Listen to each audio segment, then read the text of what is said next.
The Honourable Member for Renfrew-Nipissing-Pembroke.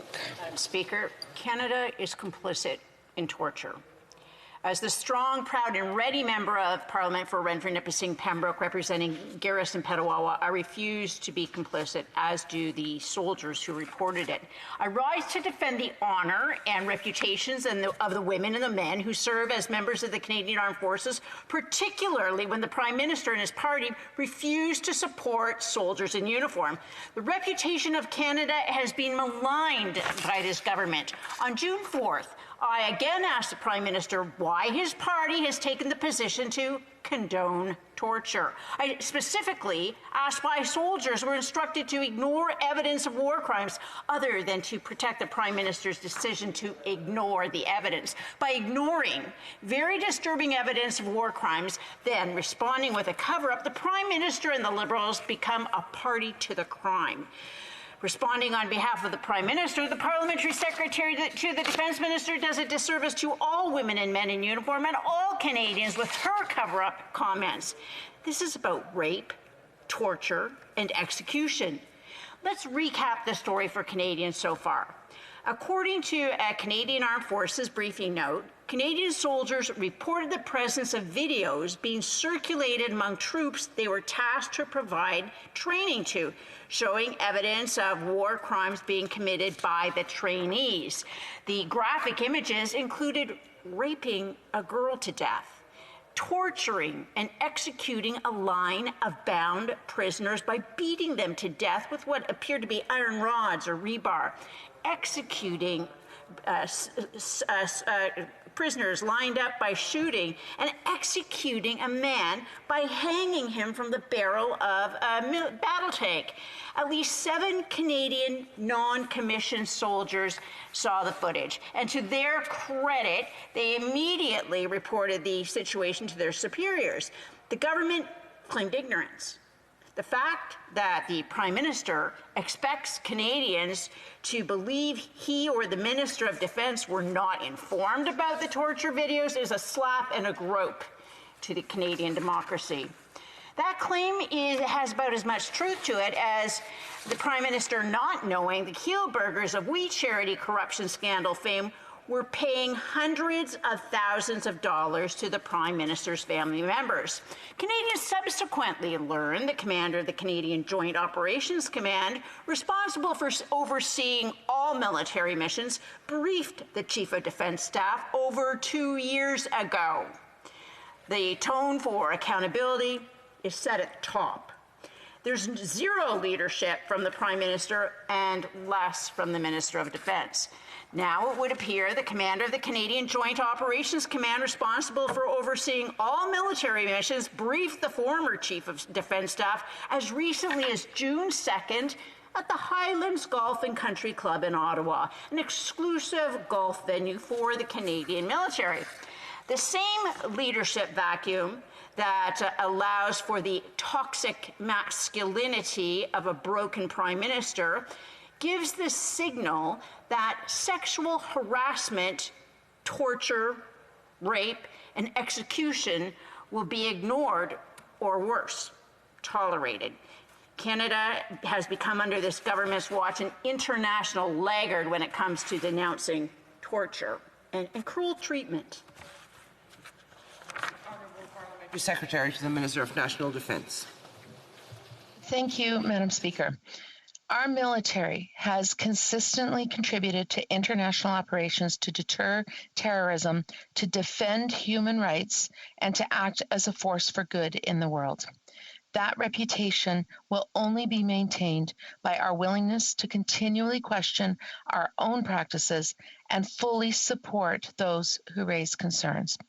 Through Operation Impact, we are participating in the global coalition against Daesh, and we are working with our allies and partners to make the Middle East more stable and more secure.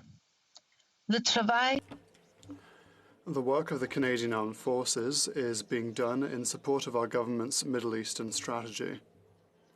As part of this broad effort, members of the Canadian Armed Forces have helped rebuild local military capabilities in Jordan, Lebanon, and Iraq. This is a vitally important non-combat work that lays the foundation for a better future for the regions and all of its citizens. Members of partner forces who train with our military are currently undergoing a rigorous vetting process. The intent of this process is to reduce the risk of training forces that have committed or are deemed likely to commit violations of the law of armed conflict. Le droit. The law subjacent to armed conflict is a guiding principle in our efforts to counter Daesh.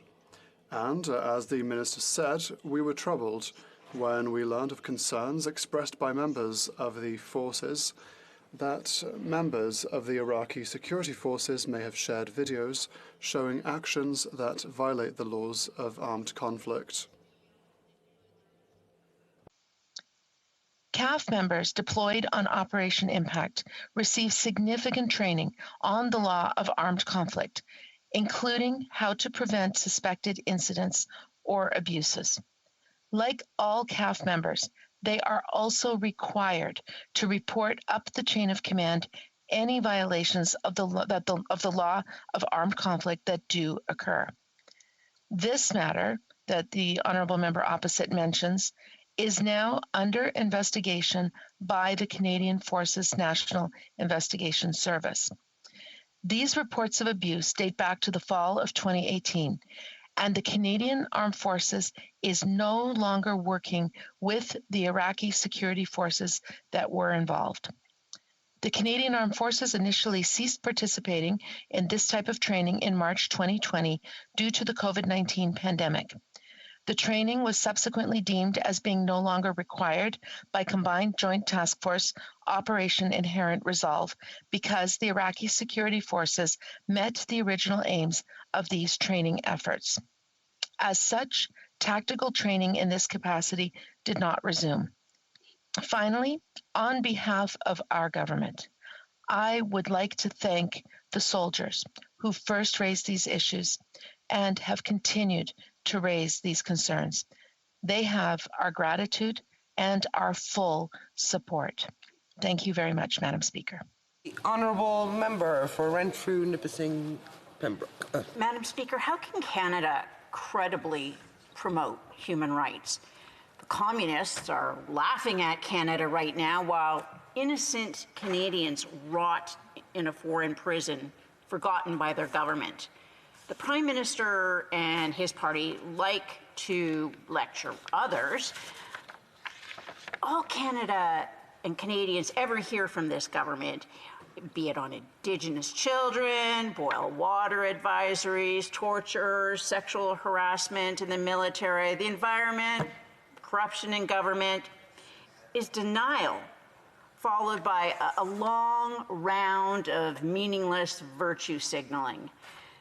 Canadians expect better of their elected representatives, and being accountable in question period would be a good start. The Honourable Parliamentary Secretary. Madam Speaker, the military training missions the Canadian Armed Forces have undertaken as part of Operation Impact are a vital part of our whole of government approach to increasing security and stability in the Middle East. The groups our military train are subject to a rigorous vetting process intended to prevent CAF members from working with forces that have committed or might in the future commit violations of the law of armed conflict. Les rapports soulevés par les membres des Forces armées canadiennes